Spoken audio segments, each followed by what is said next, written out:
వందనాలండి. ఎలా ఉన్నారు? బాగున్నారా?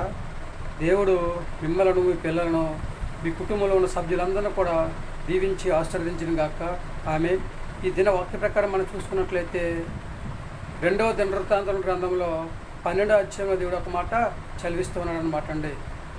దేవుడు మాటకు లోబడి తగ్గింపు జీవితం కలిగి ఇశ్రాయేలు ప్రజలందరూ కూడా దేవుని మాట విన్నారు కనుక అప్పుడు దేవుడు ఏం చేశాడండి, చక్కగా వారు దేవుని మాట విన్నారు కనుక వారు తగ్గింపు జీవితాన్ని చూసి వారిని నాశనం చేయకుండా వారికి రక్షణ దయచేసినట్లుగా మనము చూస్తూ ఉన్నాం అన్నమాట అండి. ఇశ్రాయేలు ప్రజలందరూ కూడా దేవుని మాట విని ఆయన మాట ప్రకారం నడుచుకున్నారు కనుక ఆయనకు దేవుడు వాళ్ళందరికీ కూడా దేవుడు రక్షణను పంపించినట్లుగా మనము చూస్తూ ఉన్నాం అనమాట అండి. అంటే రక్షణ దయచేసినట్లుగా మనము చూస్తూ ఉన్నాం అనమాట అండి. అందుకే దేవుని యొక్క వాక్యం చెప్తూ ఉందండి. యాకోబు రాసిన పత్రికలో 4వ అధ్యాయంలో దేవుడు ఒక మాట చెప్తున్నాడు అనమాట అండి. తనను తాను తగ్గించుకున్నవాడు హెచ్చించబడతారు, తనను తాను హెచ్చించుకున్నవాడు తగ్గించబడతారని చెప్పేసి దేవుడు తన పరిశుద్ధ లేఖనం ద్వారా చదివిస్తూ ఉన్నాడు అనమాట అండి.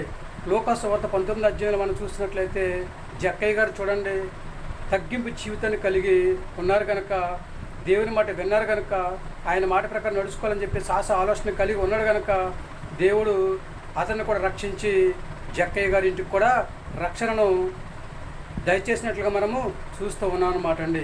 అలాగే మనం కూడా దేవుని మాట విన్నట్లయితే ఆయన మాట ప్రకారం నడుచుకున్నట్లయితే దేవుడు కూడా మనందరిని కూడా రక్షించి కాపాడి కరుణించి ఆయన కృపచేత బలపరిచి ఆశీర్వదించి అభివృద్ధి చేసి ఒక ఉన్నతమైన స్థితిలో దేవుడు మనల్ని ఉంచడానికి దేవుడు ప్రయత్నం చేస్తూ ఉంటాడు అనమాట అండి.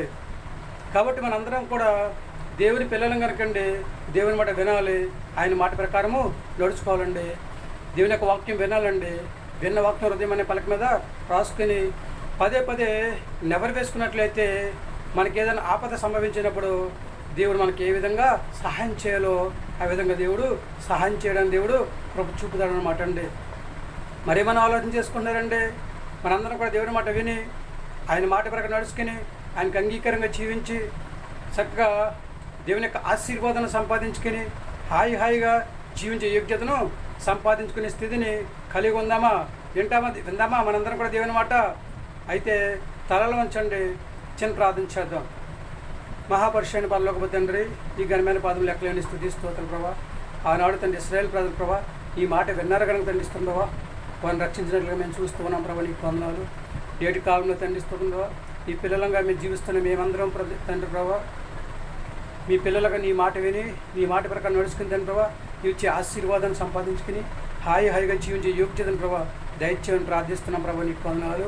చిన్నలను పెద్దలను యవనస్తులను ప్రభా తండ్రి, వృద్ధులను తండ్రిస్తుంది ప్రభా, గర్భిణీ స్త్రీలను తండ్రి, బాలింతరాలను తండ్రిస్తుంది ప్రభా, అనారోగ్యంతో బాధపడుచున్న వారిని తండ్రిస్తుంది ప్రభా. అలాగే తండ్రి శ్రమల్లో ఉన్న వారిని, శోధనలో ఉన్నవారిని తండ్రి, సంతానం లేని బిడ్డలను తండ్రిస్తుంది ప్రభా, వివాహం కోసం ఎదురు చూస్తున్న వారిని తండ్రి, ఉద్యోగం చేస్తున్న వారిని, వ్యాపారం చేస్తున్న వారిని తండ్రి, వాహనం నడుపుతున్న వారిని తండ్రిస్తుంది ప్రభా. అలాగే తండ్రిస్తుంది ప్రభా, ప్రయాణం చేస్తున్న వారిని తండ్రి ప్రభా, కూలి పని చేసుకుంటున్న వారిని తండ్రిస్తుంది ప్రభా. అలాగే తండ్రి ప్రభా, ఎవరు ఏ పని అయితే చేస్తూ ఉన్నారు తండ్రి, వారి పని అంతట్లో ప్రభావ వారందరినీ కూడా దీవించి ఆశీర్వదించి వారికి కావాల్సిన సహాయం తండ్రి ప్రభా సమృద్ధిగా దయచేయని ప్రార్థిస్తున్నాం ప్రభా. నీకు వందనాలు. ప్రతి బిడ్డను దీవించండి, ఆశీర్వదించండి ప్రభా. ప్రతి బిడ్డ తండ్రి ప్రభా నీ మాట విని తండ్రి, నీ మాట ప్రకారం నడుచుకుని తండ్రి ప్రభా, ఈ కృపను పొందుకుని తండ్రి ఇస్తుంది ప్రభా, హాయిగా జీవించే యోగ్యతను ప్రభా ప్రతి ఒక్కరికి దయచేయండి.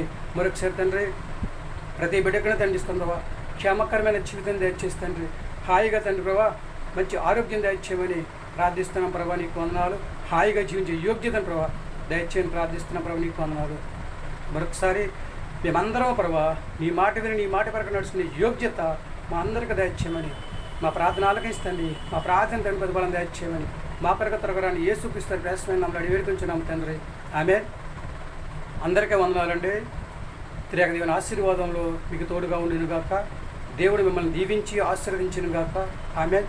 దేవుడిచ్చిన మహా ఉచితమైన కృపను బట్టి మనందరము కూడా దేవుని పిల్లలు కనుకండి దేవుని యొక్క వాక్యాన్ని శ్రద్ధగా విందాం, బైబిల్ని శ్రద్ధగా చదువుదాం, శ్రద్ధగా ప్రార్థన చేసుకుందాం, దేవునికి అంగీకారంగా జీవిద్దాం.